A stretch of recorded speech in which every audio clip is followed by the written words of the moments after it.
последно време не поминува ден без да прочитаме вест за сообраќајна незгода. Веќе ни стана секојдневие да читаме за сообраќајни незгоди, но за жал и човечки жртви внатре во сообраќајните незгоди. Јавноста се уште жали за 22 годишната Фросина, која настрада од 20 годишно момче поради возење со недозволена брзина. Се уште зборуваме за Викторија, 22 годишната девојка, усмртена од млад возач со недозволена брзина. 20 годишната Верица од Струмица, која загина од 18 годишно момче, кој вози со недозволена брзина. Податоците од извештајот во МВР, официјалните податоци, например во 2023 година, покажуваат дека загинале 127 луѓе поради сообраќајни незгоди. За жал, овие бројки се зголемуваат, бројот се зголемува.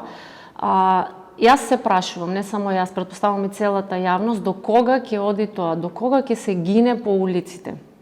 Како ние да дадеме свој придонес, еве, ние како медиум биди свој, како да дадеме придонес да се подигне свеста во учесниците во сообраќајот, да возат повнимателно, да бидат внимателни, се со цел да не се случуваат овие сообраќајни незгоди, да немаме човечки жртви, па да мораме да бараме судска развршница, да бараме правда за загинатите, со цел малце барам да се намали таа жал која има семејството од загинатите нормално. На таа тема разговарам со Миле Стојменов, мојот гостин, експерт од областа на безбедноста, но и професор по стручни предмети во сообраќајна струка Никола Карев Струмица. Миле, добре дојде. Добро ја најдов и мило нешто по втор пат сум ваш гостин, и ми е чест и ми е мило ако доколку можам да допринесам што повеќе да се намалат сообраќајните незгоди, бидејќи самите податоци покажуваат дека ситуацијата не е добра, дека се наоѓаме на дното од статистиката, на негативното дно на статистиката по сообраќајни незгоди, по загинати луѓе во сообраќајни незгоди на милион жители. Би сакала да го повториме тоа што ми го спомна неофицијално пред да започнеме со подкастот. Јас кажав податок за 2023, 127 загинати. Ти имаш други податоци? Да, податокот е точен за 2023, а за жал наместо бројот на сообраќајни незгоди има пат, ние имаме пораст и тоа во 2021 од 116 во 2022, 124 23, 127 и за жал 2024 имаме 142 жртви во сообраќајни незгоди. Ова се алармантни податоци, да, секако ќе се сложиш и ти со мене. И сега јас напоменав во самата најава, причини се брзото возење, но меѓу нив се и непочитување на сообраќајните знаци, нели несовесно возење, неносење појас и така натаму. Ајде малце да ги дискутираме тие причини. Од сите тие сообраќајни незгоди, како податоци кои ги спомнавме, кои се најчестите причини? Најчестите причини за сообраќајни незгоди се неприлагодената брзина, за жал, што допринесува и до фатални последици и загинати или тешко повредени, кои дополнително тоа го оптеретват и еден систем на државата. Според статистиката, некаде имаме загинат на секој 3 дена или имаме по 10 повредени дневно. Што е поразително. На ниво на држава? На ниво на Република Македонија, од кои по 5 хоспитализира на дневно ниво, кој дополнително го оптеретува и самиот буџет на државата, бидејќи тоа е потребно пари за лекување и така натаму, здравство, и тоа повлечува губење на работникот од кај работодавецот, и сето тоа повлечува низа други пропратни проблеми и плюс финансиски оптеретување на самиот систем. И затоа борбата на секоја држава е што повеќе да го намали бројот на сообраќајни незгоди или да ги намали последиците од сообраќајните незгоди. Едно е сообраќајна незгода со мали последици, друго е со поголеми. Доколку брзината е прилагодена во рамките на дозволената и да има сообраќајни незгоди, тие ќе бидат со мали последици. Нема да имаме со тешки телесни повреди, и со 80 ако се вози на автопат. 40, 50 и така натаму. Миле, постојано го спомнуваме тоа, еве и ние сме свесни и како родители, но се повеќе, еве спомнав, 18 годишник, 17 годишник, 15 годишник прават сообраќајки. Како прво да ја подигнеме свеста на родителите. Самите родители пред се, мислам дека не се свесни за последиците и што им дават на децата. Бидејќи самите тие не се свесни дека возилото е еден вид на оружје. Доколку не го користиме правилно и на прав начин, на правилно обучување, кое се стекнува со полагањето на возечки испит и после тоа со самото искуство, ние ги ставаме самите деца во опасност. Не се знае, тоа е исто како руски рулет. Не се знае кога ќе пукне оружјето. Кога детето ќе направи сообраќајна незгода со тешки последици. Бидејќи во таа возраст и самите деца се несвесни за последиците што може да се случи доколку направат сообраќајна. Не само на телесните, туку посебно и на финансискиот дел од последиците. Бидејќи дете кое нема положено, дете кој управува со возило кое не е возач почетник по 23 часот, возач почетник кој управува со возило над 75 киловати, сето возач под алкохол, возач под наркотични средства, сето тоа осигурителната компанија после ги бара парите за штета која е направена, дали ќе биде материјална или нематеријална, ги бара регресно од самото дете или од самата фамилија. Што значи тие посебно штетите од нематеријален карактер кои се повреди, душевни болки, знаат да достигнат некогаш и до стотици илјади евра. И сето тоа да натерат на фамилијата, плюс да не збориме од делот на кривичната постапка, затвор 2-3 години, сето тоа му го нарушува целиот тек на самиот и живот. угледот, и животот за понатаму. Целиот живот се променува кај младите луѓе, не се свесни што се ги очекува доколку направат сообраќајна незгода. Да, но некако, еве, и покрај сите тие мерки, нели, кои ги спомна, но некако родителите не реагираат на тоа. Дали сме помеѓу ова да се исполнат сите желби на децата, нели, да бидат тие во градот и да имаат возила, и помеѓу почитувањето на законот. Негде сме изгубени ние родителите тука. Едното, кој ќе направиме суплимент, и двете, значи, имат големо влијание, но мислам дека и многу големо влијание има и неедукативноста на самите луѓе од делот на што не очекува или од делот на безбедната и на штетните последици после настанувањето на сообраќајната незгода. Се согласувам дека сите сака да ги исполнат желбите, но треба пред се да видиме дали тоа е согласно на правилата и прописите и дали тие истите смеат. Не случајно кога возачите ќе положат ги стават во категорија на возач почетник.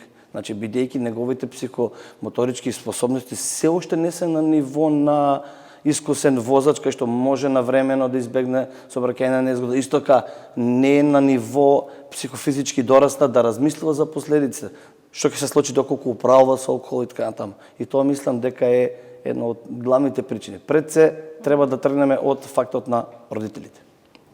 Да. Еве, ти си професор во Никола Карев, таму сообраќајна струка. За тоа те прашам, како реагираат учениците на сите тие, претпоставувам им зборувате за тоа, сите тие последици. Дали се тие свесни и дали ја прифаќаат таа слабост кај родителите? Да, ќе ви слушаат вас, но сепак јас вечер ќе излезам со автомобилот и ќе бидам фрајер низ градот. Точно, пред се од искуство, бидејќи во училиштето го предавам предметот безбедност дури 3-4 година, баш во таа ранлива категорија кога баш почнуваат со управување со моторно возило без возачки дозволи. Пред се сметам дека децата не се едуцирани поради последици. Значи нема доволно Како да го постигнеме? Те слушам постојано го кажував, не се едуцирани. Не. Како до подобра едукација? Подобра едукација за мене е еден од главните проблеми во делот за безбедноста е тоа што во самиот образовен систем не постои предмет сообраќај. Има во некои благи форми во техничкото. Другите струки зборуваш се. Например, економско. Во целокупно. Пред се според мене треба делот сообраќај да се отпочнува уште во прво оделение кај учениците. Бидејќи од прво оделение учениците учествуваат веќе самостојно во сообраќајот. Да се разбереме и пешакот е учесник во сообраќајот. Ние децата после прво второ оделение ги пуштаме самостојно да учествуваат, да одат до училиште, а истите не познаваат елементарни прописи од делот на сообраќајот. Каде треба да го преминат коловозот, кои се услови, каде треба да ги пропуштат возилата, каде имат они предност во однос на возилата. Сето тоа кај нас во самиот образовен систем е, мислам дека како една дупка. Значи Кој треба да го реши тоа? Тоа треба Министерството за образование. Мислам дека од нашата фела повеќе пати е тоа дискутирано, нафрлано како проблем до Министерството за образование, но до сега се уште не е наидено на согласност и разбирање.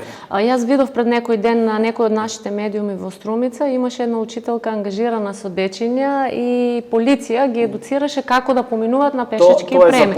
Тоа е за поздрав. Има и една можете ли и вие само иницијативно тоа да го правите? Не само иницијативно, тоа го има дури во Законот за безбедност, тие школски единици, каде што учениците од повисоките разреди можат со помош на полицаец и соодветно обележени да вршат преминување на деца преку коловоз, на слепи луѓе, значи да помагат во делот на сообраќајот, во превенција на сообраќајот. Тоа е решено и тоа законски во Закон за безбедност во сообраќајот на патиштата. И тие единици мислам дека треба што повеќе и повеќе. Во последно време имам најава од Министерство внатрешни работи, тоест СВР Струмица, сака да отпочнат во таква постапка и сме во моментот во изработка на меморандум за соработка помеѓу СВР Струмица и СОУ Никола ДС Никола. Да се надеваме дека оваа соработка ќе се воспостави, затоа што капацитетите ги имаме, како што јас можам да сватам. Инфраструктурно градот, и тоа ќе те прашам, ние колку толку нели соодветно изграден и составен за Гледано од сообраќајен аспект, да, градот благодарение на некој добар урбанист е доста добро проектиран, но за жал посебно тоа има многу попречување за движење, посебно на делот на пешаците. Значи пешаците исклучиво и лицата со попречености, мајките со колички се целосно обесправени во учество на сообраќајот. Бидејќи тротоарот според закон е површина за движење на пешаците. Тротоарот не е површина за засадување на дрва, не е површина за поставување на контењери, не е површина за поставување на јавни објекти, кафици и така натаму. Зошто тоа со години и децении е така, имаме дрва на тротоарите. Јас се борам против тоа, но популистички свикат се прави само дрвата на чепи. За мене е несвојствено едно дрво да биде повеќе ценето од повредата или човечкиот живот. Посебно за ранливата категорија, луѓе со инвалидитет и мајките со колички и така натаму. Значи, имаме на многу места каде што нема услови за преминување на пешаците. Според Законот за просторно и урбанистичко планирање треба секој тротоар минимум 1,50 да има слободен профил за поминување на тие. Да, знам дека се соочуваме со тие потешкоти, јас сум имала мало детенце со количка, едноставно нема кај, мора на улица да се движи. Невозможно е континуитет на пешак со инвалидитет или мајка со количка цело време да се движи по тротоарот, а да не слегне на коловозот. Каде што коловозот е површина наменета за движење на моторни возила, не на пешаци, не на мајки со колички, не на луѓе со инвалидитет, ниту сме деца да играат по нек, бидејќи во законот точно е препишано дека коловозот е површина наменета за движење на моторни возила. И не можеш постојано да внимаваш дали ќе ти улетна некое дете или не. Ајде да погледнеме од другата страна, Миле, колку пешаците пак се одговорни. Еве да претпоставиме, има пешачки премин, но ние ќе рипнеме од таму 5 метра малце подоле, за поблиску да стигнеме. Значи, имаме ли култура пешаците? Немаме, дефинитивно немаме. Пешаците, според моje видување и врз основа, бидејќи последните 14 години работам на проблематиката, тоест сум ангажиран од јавно обвинителство и суд поради вештачење кога настануваат сообраќајни незгоди, па мислам дека точна бројка немам, ама негде 80 до 90% од сообраќајните незгоди причинители се пешеците во однос на моторните возила. На пат. Значи, точно е дефинирано како пешакот смее да го преминува коловозот и каде пешакот смее да го преминува коловозот. Пешакот смее коловозот да го преминува на пешачки премин. Доколку нема пешачки премин на оддалеченост од 100 метри, пешакот може да го премине коловозот, но откако ќе отстапе правенство на минување на возилата. Може да ме казни полиција тогаш? Да, може полиција слободно да те казни, бидејќи непрописно го преминувате коловозот и со тоа стварате опасни ситуации за другите учесници во сообраќајот. Знам дека има многу често пешаци прегазени, усмртени. ми спомна пред да почнеме исто некоја статистика дека нели голем број од тие сообраќајни незгоди се по вина на пешаците. Да. Што се случува во тие судски процеси? Интересен факт ми кажа дека на крајот излегува дека пешакот е крив, не е секогаш возачот. Да, во многу сообраќајни незгоди излегува дека пешакот е крив. Бидејќи најчесто сообраќајните незгоди кога настануваат надвор од населено место и посебно во ноќни услови. Еден интересен податок е тоа што пешак кој е облечен во црна, во темна облека, возачот може да го перцепира во суви услови некаде на 25 метри пред опасност. Доколку е во услови на дожд до 19 метри, доколку е во светло облека 25 метри. Сега, ако надвор населено место, ограничувањето на брзината 80-90, што најчесто е, супирниот пат на возач без дејство на алкохол му е 53 метри. Како возачот може да го перцепира и да го избегне некоја опасност, бидејќи истиот тој знае дека коловозот е наменет за движење на моторни возила, а пешакот, доколку нема тротоар, е должен да се движи по десниот трап на коловозот, користејќи растојање повеќе од 1 метар. Тоа за жал никој од пешаците не го почитува. Посебно во руралните места пешаците се движат како коловозот да им е нивно. Како да се движат во двор, без добро внимание. Па дури во Законот за безбедност има податок и пешаците кои преминуваат на пешачки премин, пред да стапнат на пешачкиот премин, се должни да обрнат внимание на оддалеченоста на возилата кои им доаѓаат и на брзината со која се движат. И таа едукација, миле, што им фали на младите, но и на нас возрастните. Јас 90% тие сега информации што ми ги кажа, искрено не ги знам. Знам дека дојде ли пешачки, ние имаме предност, па дури се караме, ако не застане возило, знаеме да направиме, па ние сме по природа малце избувливи сите. Така. Има, значи, никако пешаци кога преминуваме на пешачкиот, тоест од искуство и самите секој гледач се соочува, пешаците воопшто како да не се наоѓаат на коловоз, се движат. Најчесто во последно време е голем проблем користењето на мобилен телефон и на слушалки кај пешаците. Они се тотално исклучени од сообраќајот. За жал, кај нас во законот се уште не се опфатени, но за интересно за пракса во Србија, во законот пише возачот кој го преминува, пешакот кој го преминува коловозот на пешачки премин. Не смее да користи мобилен телефон и не смее да користи слушалки на двете уши. Тоа е со закон. Со закон, во закон, МУП се вика закон за управување во патни сообраќај. Кај нас се уште не е регулирано, Кај нас се уште тоа не е влезено. А посебно младите, сите се со слушалки се разговараат. Не воопшто некој, значи самите ние, секој гледач има во ситуација каде што гледа дека има на пешачки и има првенство, но возилото му е премногу блиску или се движи со голема брзина, самите ние ќе застанеме. Тоа значи дека ние сме допринеле во делот на избегнување сообраќајната незгода. Тоа е многу битно. Замислете ние сега, возилото е на оддалеченост од 10 метри од нас, а ние од десниот трап стапнуваме на коловозот. Сам си влегуваш во животна опасност. Бидејќи времето на реагирање на возачот е многу поголемо. Или тоа се нарекува време на психотехничка секунда на возачот. Возачот, пред да превземе действие на кочење, некаде има околу 1 секунда време на реакција. Што значи тоа? Возачот треба да го перцепира опасност, тоест да го види или да го слушне. Онот кога ги слушне, мозокот дава наредба на ногата која е на педалата за газ и дава наредба да се префрне педалата на кочење. Додека да се стисне педалата за кочење, кај трезен возач поминува некаде околу во просек од 0,6 до 1 секунда. Во градски услови, бидејќи во градски услови секој возач очекува опасност. Доколку кога е вон... Е спремен, да. Да, кога е вон градски, човек не очекува дека ќе протрча дете, не очекува дека некој велосипедист ќе му се појави и така натаму. И затоа е позабавно. Податок, кога сме веќе на времето на реагирање, скоро нема возач и каже, па 40 во населено место е премногу бавно. Се чувствувам како да се движи. Значи, јас тоа го имам многу пати спрема мене на ФРД, но не сме свесни дека сопирниот пат со 40 км на час и не до 18,5 метри. Од кога ќе вочеме опасност треба 20 метри да го сопрем возило. Па тоа е баш мало, не е баш мало, туку многу пат сопирен пат, за нас треба 20 метри за да застанува ако видиме опасност. А доколку кај веќе 80-100 тие порасне до 77 метри.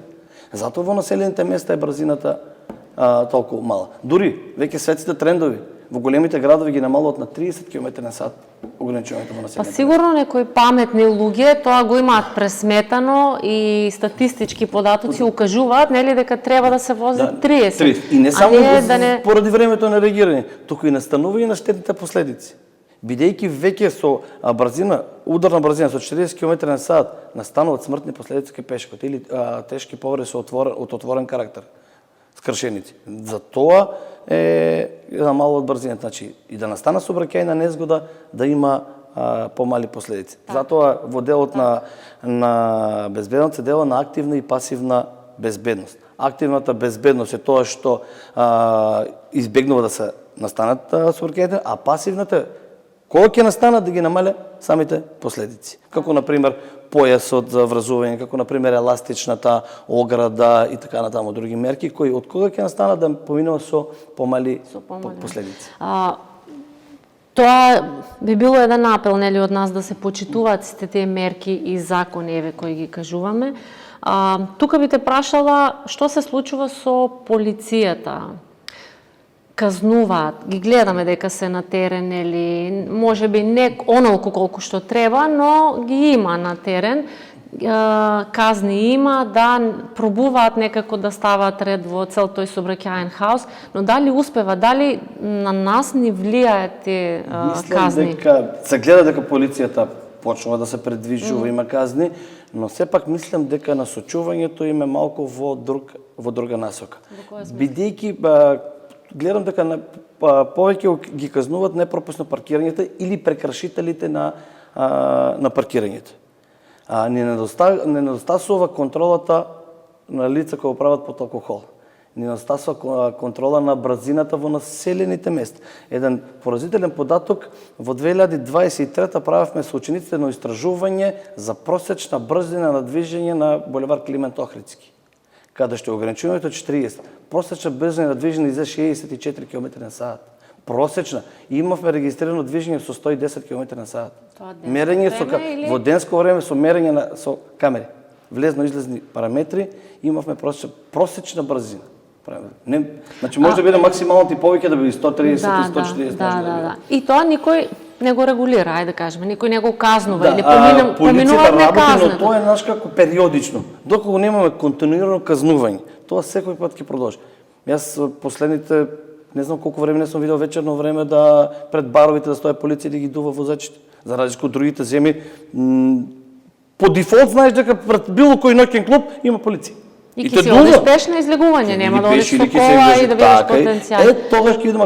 Тогаш ќе се појават намалувањето на сообраќајните, бидејќи луѓето под алкохол не се свесни за последиците. Исто и со камерите. Знаеме, еве, сега во Скопје нели се поставуваат камерите, но колку тие вродуваат со плот? Камери има на 3 позиции и Според мене ќе вроде плот од делот на преминување на црвено, не од таповење. За брзината мислам дека нема да вроде плот. Бидејќи во рок за една недела сите ќе ги научиме каде се камерите и ќе внимаваме на тие точки. Таков ли е менталитетот на нас тука? Не на нас. Како да се превоспитаме? Не е менталитетот. Не се согласувам со менталитетот. Еве ќе земам чисто за пример нашите сограѓани кои живеат во западните земји.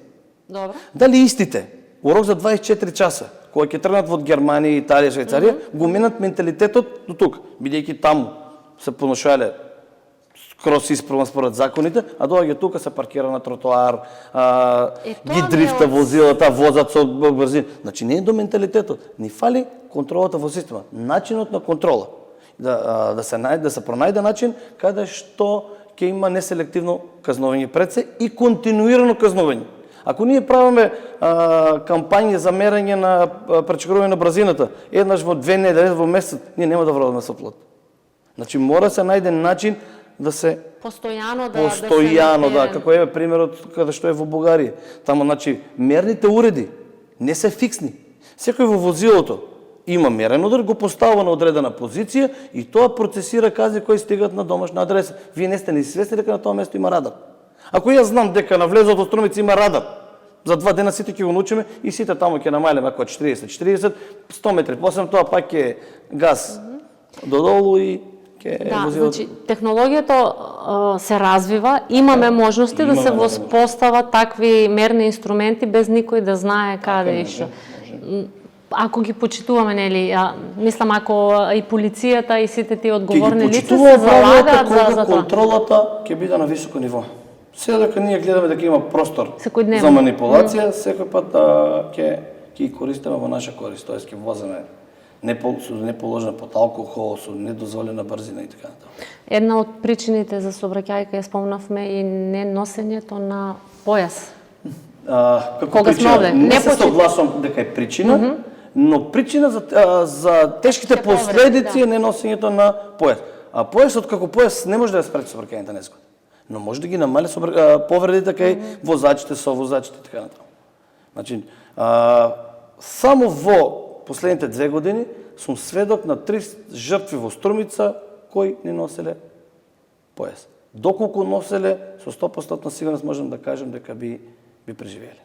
Бидејќи оштетувањата на возилата беа толку мали, што само поради неносењето на каиш настанале. Бидејќи во моментот на удар, некада за 10 пати се зголемува забрзувањето на нашата тежина. Ако ние сме, например, 70 килограми, во моментот на удар, нашата сила, поради моментот на изфрлување, достига до 700 килограми. Замисли, ние со 700 килограми остваруваме удар дали во прагот од возилото, дали во шофер, шајбна во волан, и за тоа настануваат тие смртни последици, каде што најчесто доаѓа до прекршување на продолжен мозок, повреди во телот на черепот, кои се, за жал, смртоносни. Ние не сме свесни за тоа. И често во малите средини, сепак може да кажеме и Струмица е мала средина, и да се предвижиме, не знам, за 2 километри, ние не ставаме појас. Ама не знаеме Треба не да знаеме ние кога ќе настане опасност.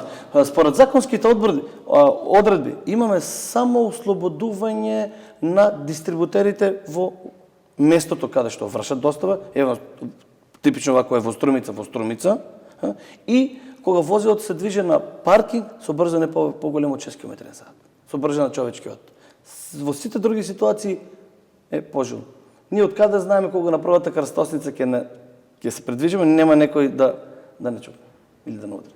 Овде пак се навраќаме на казните и на полицијата. Ако казнуваат и за тоа, ако не сопираат и видиш дека немаат појас, а кај нас појасите, миле, да бидеме искрени, прашина фаќаат. Така е. Никој не ги користи. И јас не знам зошто би морало полицијата да ме примора за моето... Па тоа те прашувам, еве ти си експерт, дали е менталитетот, дали не сме едуцирани? Треба сами од себе да не се сакам да се ставам појас, пошто кажа тоа исто руски рулет. Не знам кога ќе настане, ама кога ќе настане ќе ме спаси. Исто тоа и со детските седишта.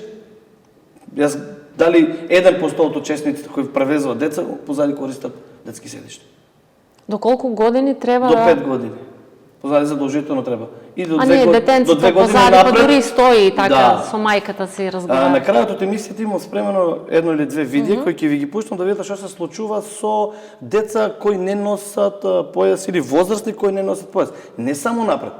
Значи многу од кај нас луѓето се во заблуда дека позади не смеат да носат појас. Неносењето на патница позади може да биде смртоносно и за тој позади, за тој напред. Бидејќи кога телото се предвижува напред, на тој што има напред каиш, ќе го спаса да не остваре контакт со пред. Но телото од позади на возачот го крши предното седиште и двајцата се сплескуваат. Ќе видите, баш имам спремено видео кое после ќе ги видат и гледачите, ќе видат тоа дел од подкастот. Што значи неносењето појас. И за деца кои се превезуваат, што значи неносењето на појас. Што се случува и тоа при контакти со мали брзини, не збориме со големи брзини од 100. Бидејќи елементи на пасивна безбедност, како каишот аербегот, веќе над 80-100 км/h немат функција. И истото апелирам кај нас во тренд е носењето на така наречени лажнаци на каишите. Тоа е смртоносно.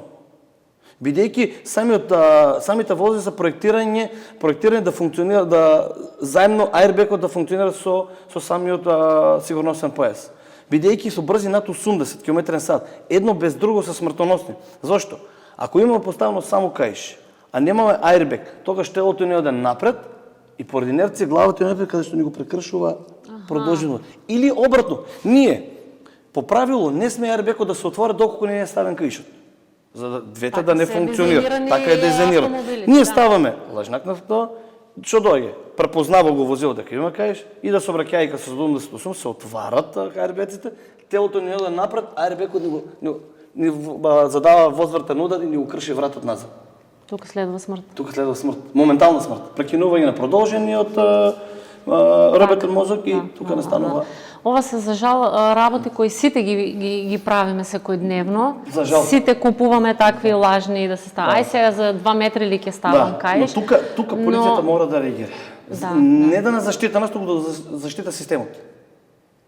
Како што спомна на почетокот, нели? Сите тие оптеретувања кои се прават. Бидејќи за тоа несовесно однесување на воzač, ќе плаќаме и јас, и ти Мери, и сите граѓани ќе плаќат бидејќи него државата и болницата ќе го лекува од нашите заеднички пари или штетата ќе ја плаќа од нашите заеднички пари. Мораме да бидеме совесни како граѓани ние пред се, со таа цел го правиме и овој разговор, го снимаме и овој подкаст, малце кај еден или двајца да се разбуди таа свесност, ќе бидам навистина задоволна. Затоа што тие се работи, пак ќе кажам, секојдневно ние ги практикуваме и не сме свесни за последиците, ниту за децата во седишта, ниту за каишите. Така е. Јас и брзината, тоа е сум дефинитивно убеден дека кај голем дел од луѓето недостасува таа едукација.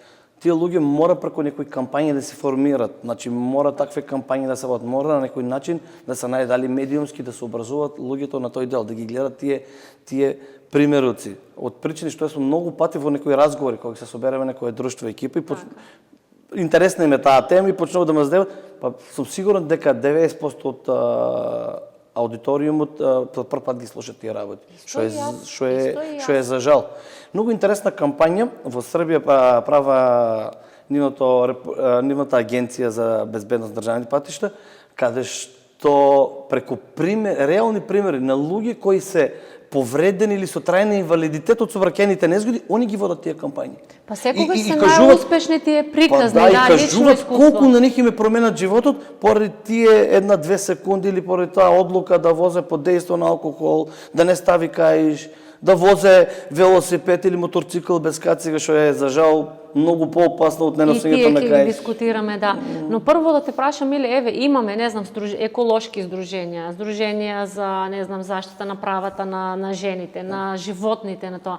Немаме ли такво некое здружение? За жал немаме. За безбедност во сообраќајот, па тие да работат на проекти. Здружение немаме, но за тоа имаме Републички совет за безбедност, кој е плаќан од нас луѓето, значи бидејќи се одвојува од секоја регистрација се одвојуваат средства за нив. И они се тие кои треба да прават поактивни кампањи, по медиуми и така натаму. Бидејќи таа и нивната обврска на тоа Републички совет за безбедност. Ние како медиуми, јас навистина не гледам друг човек во регионот тука со кој да разговарам покомпетентна личност освен ти. Ако има малце повеќе, нели, да се прават такви кампањи, не дека ги нема, ги има, но се потиснати, не се дојдени.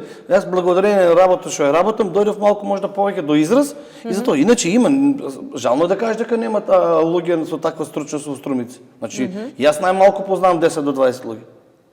Но кога тие ќе бидат вклучени во такви кампањи и кога ќе се направи медиумски малце по-транспарентно да се зборува еве за сите тие последици кои ми ги спомнати, мислам дека малце ќе се подигне свеста кај луѓето. Па ќе се подигне, бидејќи нема друг начин освен преку медиумите. При полагањето на војачки испит тоа не го учат никој, никада не е обврзано да го учи тоа, бидејќи таму се учат со правила и прописи и со техники на управување. Никаде возачите нема стигнат до тој податок. Што ќе биде ако не носе појас? Што ќе биде, што се случува? Да. Никој не се случило да види. Освен тие што директно се биле засегнати, но тоа веќе касно. Да. Еве, мојата ќерка треба да полага сега. Тоа не го дискутираме. Што ќе биде? Да, ама тоа е таму на друг начин организирано, бидејќи таму она учат правила и техники на возење, за да се стегне со вештини за управување и со познавање на основните правила. Се учи тоа. Во законот, сите ние како возачи имаме обврска. Поеднаш да го прочитаме законот за безбедност, ќе сватаме колку се точно пропишено. Ние како учесници, како пешаци, како велосипедисти, како учесници со тротинети, како терачи на добиток, како возење со запрежни возила, како туркачи на количка, се точно е опишано кои се нашите права и обврски. Само што ние никој пат не сме го прочитале. За жал, возачите се должни да го прочитат. И се должни секоја измена на тој закон да го прочитат. Да го знаат, бидејќи Со дајмето на возачка доза се уврзват спрема познавањето на законот за безбедност на патиштата. Но за жал тоа не знам, еве и јас си кажувам, го немам прочитано целото, но затоа инсистирам да се прават такви едни емисии. Жално е што се повеќе медиуми изгаснуваат, нели, во тие помали средини. Националните медиуми колку може да потпрат на сето тоа. За жал, од кога ќе настане сообраќај на незгода со тешки последици, како што беше во последните со Фросина и така натаму, тогаш медиумите дават некој акцент и после тоа згаснува. Сега ќе го спомнам исто измената на Законот за безбедност. Медиумски според мене е избрзан. Значи има доста пропусти во законот и не е само Законот за безбедност, но тоа треба да се постепено да се изфилтрира. Ние чекаме од 2020 измена на закон, дури сега од кога ќе настане. Значи треба почесто повеќе кампањи во делот на тоа, повеќе. Да, и сметаш ли дека треба малце повеќе консултација со компетентни лица? Со целата од сообраќај, не само од сообраќај, од целата на градежништво, сите тие придонесуваат. Не е само сообраќајот.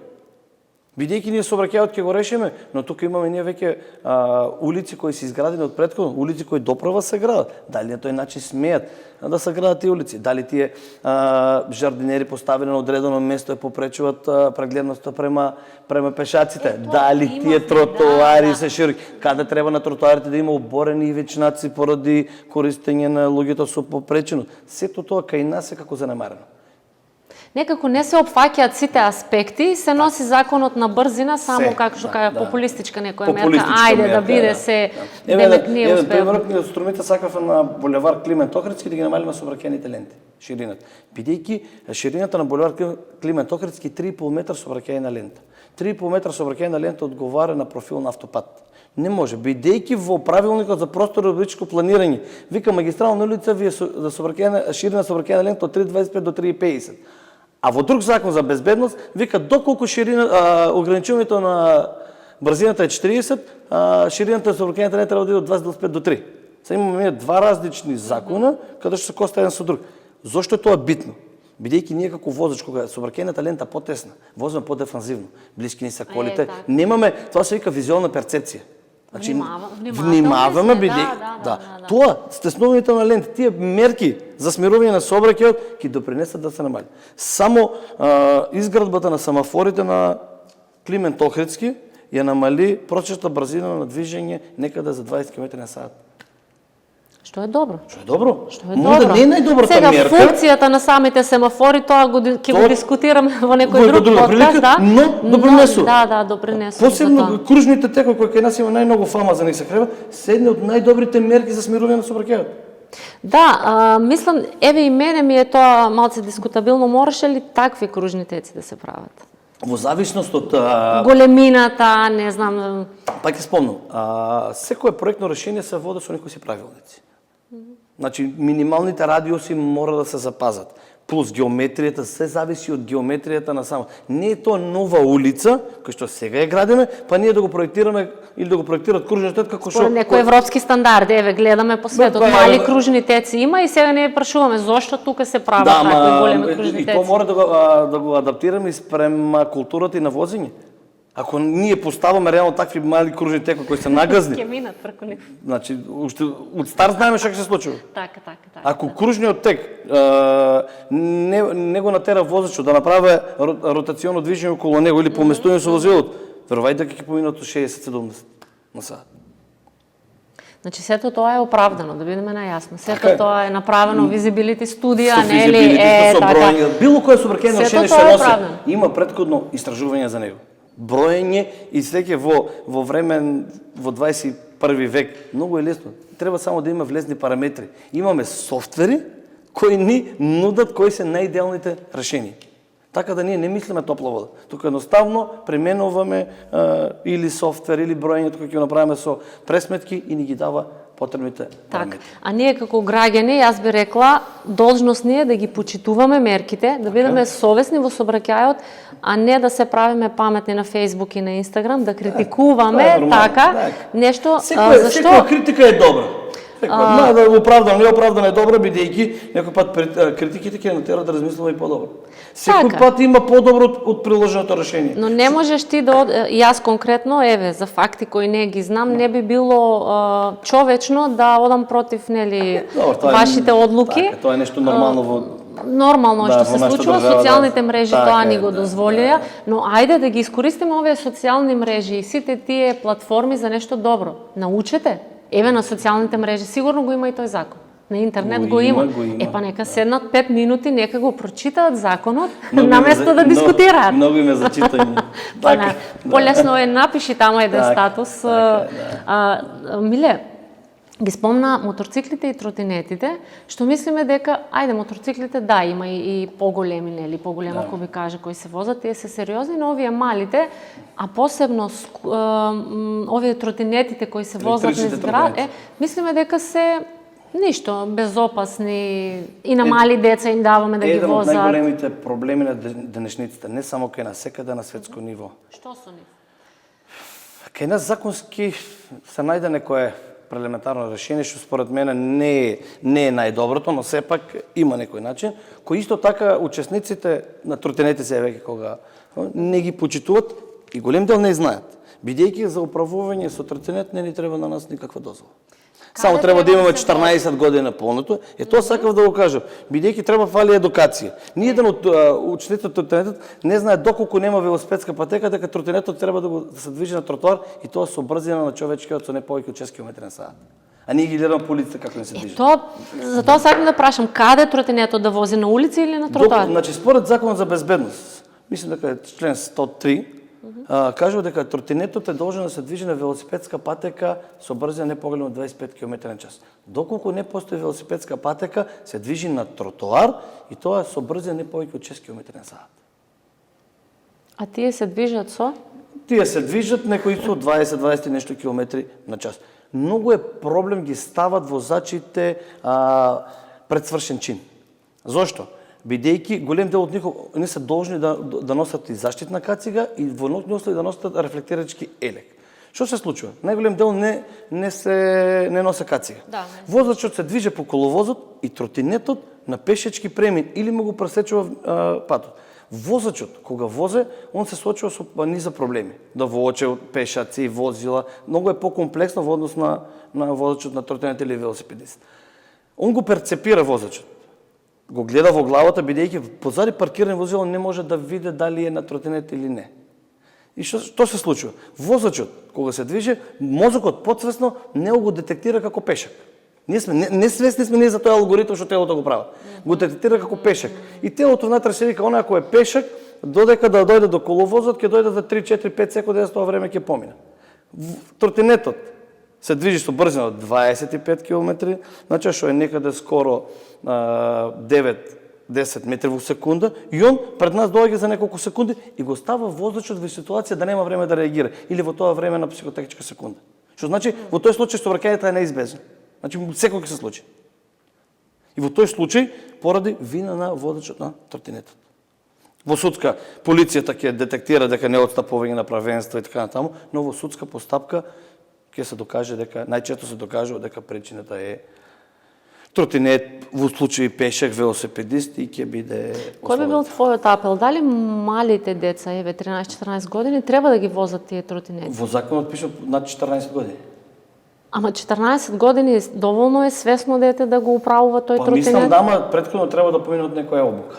Пак ќе се навратам на едукацијата како и пешаците во самото... Не, да има дозвола, ама пак да има некое ливче. Да има некоја потврда за реализирана обука. Моментално работиме на еден интересен проект во Струмица, што мислам дека за прв пат во Македонија, по пример од други земји, каде што учениците со над 10 години ќе одат на обука за управување со велосипед. Право за управување со велосипед. Тоа е пример во Германија, Швајцарија, во доста земји, пред да почне да управува самостојно, бидејќи веќе над 10 години управува самостојно, да потврди да оде обука и да му дадат сертификат за завршена обука, каде што самостојно ќе смее да учествува во сообраќај, каде што ги учат елементарните правила како велосипедисти. Не може со велосипед да да се движи каде сака по коловоз. Не може со велосипед да преминува преку пешечки премин. Се знае, пешечки премин не површија намената за преминување на коловоз на пешаците. Велосипед не смее таму? Не смее само со туркање.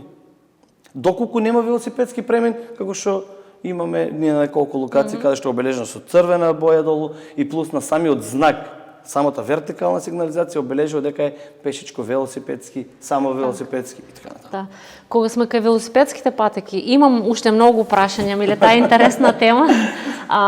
Се почитуваат ли патеките кои се воспоставени? Еве, уште се работи на нив, нели? Тоа е проект кој трае повеќе години. Мое лично согледување како корисник на велосипед, бидејќи доста возам, го користам многу често за превозно средство, можам да кажам дека не се почитуваат. Но не можам да обвинам некој зашто не се почитуваат, бидејќи се уште е мал бројот на луѓе кои користат велосипед. Иначе уште луѓето, пешаците ги немат, не ги перцепираат како велосипедистите, како учесници во... И не се тргнуваат, знам, пешаците си се движиме. Да, но не очекуват. Колку има повеќе фреквенција на велосипедисти, тогаш мислам дека тоа ќе се реши. Мада според мене, од моје лично гледање, има пораст на таа култура. Почнуваат луѓето веќе да внимават. Да. Но тоа е процес, тоа е долготраен процес. Значи, тој процес за користење луѓето да ги одвикнеме од возила, да преминат на велосипед, тоа е процес кој трае со години. И плюс пропратен со мерки од МВР и од општината. Каде што и во претходната емисија баш зборевме, треба само да борат на паркинг места, да се демотивираат луѓето да користат возила. Не може ни возилото на 500 метри да го користиме како превозно средство. Така, да. Тоа го зборевме минатиот подкаст. Се уште, еве, не е промената ситуацијата од минатиот подкаст до сега. Ние нашто си го кажавме. Да, ние нашто си го кажавме, не е промената ситуацијата. Се случуваат се уште и непрописно паркирање, се уште се оди на кафе со кола. Да, во право си, кај младата популација веќе се наметнува таа, дали е мода, дали е култура, како и да е, се користат велосипедите. Тоа еднаш ќе проба, да го користат велосипедот, како транспортно средство, не правиме како рекреативно средство. Ви гарантирам дека после ќе му биде потешко да се одвикне спрема возила. Бидејќи каде е трената во центарот, ви треба 10-15 минути вие да најдете паркинг. Да. Со велосипедот стигате до самата точка, дали ќе одите на кафе, ресторант, библиотека, општина, било каде, вие со тамиот велосипед стигате до точка. Ајде да бидеме попрактични, да. Луѓето не знаат колку ќе заштедат на време, доколку користат велосипед. И пари, тука станува збори за финанси. Да го стане тоа, така, сите се на друга страна. Да, ма сите се жалат, нема пари, а за бензини, скапи коли и лудо возење, нели имаме пари. Еве имаме сега и електрични автобуси и тој проект е за поздрав. Нека се користат тие автобуси. Да, тие се постојано низ град да бидат без возила. Миле, на крајот ќе ги покажеме сите тие видеа и гледачите ќе можат да ги видат нели кај нас, кој бил твој совет, но само една констатација, дали ние луѓето сме безбедни на улица? После сето тоа што разговаравме, кој е твојот зависи став? од луѓето од кој гледна точка. Еве, например, јас дали како пешак, пешаци, кога ќе излезам низ Струмица со мало детенце да се шетам, имаме ли сега, јас, да, имам чувство дека сум безбедна, но после сите тие податоци кои ми ги кажа, мислам дека не сум безбедна на улица баш. Да, ама по твоја вина. Не по вина на возачите. Бидејќи голем дел кои луѓето ги преминуваат на пешачки премин, мислам дека не се ставени во загрозувачка ситуација. Ние многу малку имаме сообраќајни незгоди каде настанале на пешачки премин.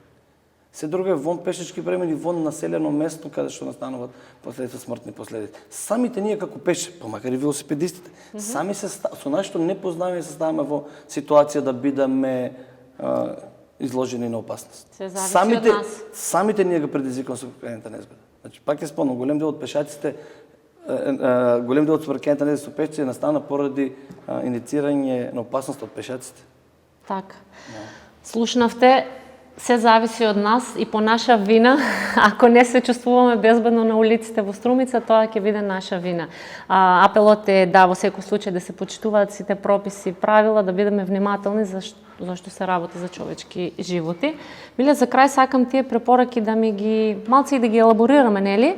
Но во позадина ги гледаат Еве, колегите од монтажа ги поставуваат. Сакам да ми ги каже сите тие твои би биле тие, како да ги кажам, поуки или совети за сите учесници во сообраќајот. Пред се советот за носење на безбедносен пояс, што и самите сега гледате на видеото, што се случува со луѓето кои не носат појас внатре, колку самите ние може да спасеме животот. Тоа исто е голем совет за луѓето кои превезуваат деца во самите во возилото, да користат соодветно седиште на соодветен начин, каде што позај до 5 години треба да биде врзано детето во седиште, до година и пол две напред да го исклучат задолжително аербекот, има нападствие точно и свртано со грбот спрема шофер шајбната поради ранливоста на делото околу вратот на кај новороденчињата и кај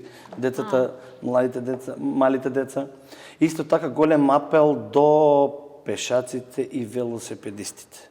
Значи да земат малку едуцираност каде смеат да ги преминуваат пешаците и они да се вклучат активно во сообраќајот.